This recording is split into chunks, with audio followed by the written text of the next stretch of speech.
என்னிடம் திரும்பி வாருங்கள். நீங்கள் உங்கள் உடைகளை கிழித்துக் கொள்ள வேண்டாம்.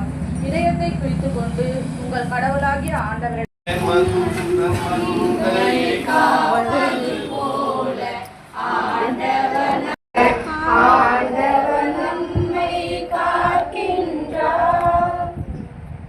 ஆண்டவர் உங்களோடு இருப்பாராக.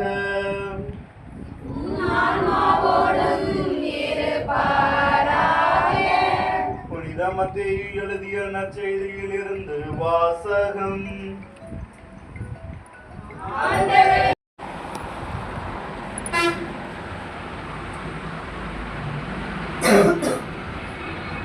மனிதனே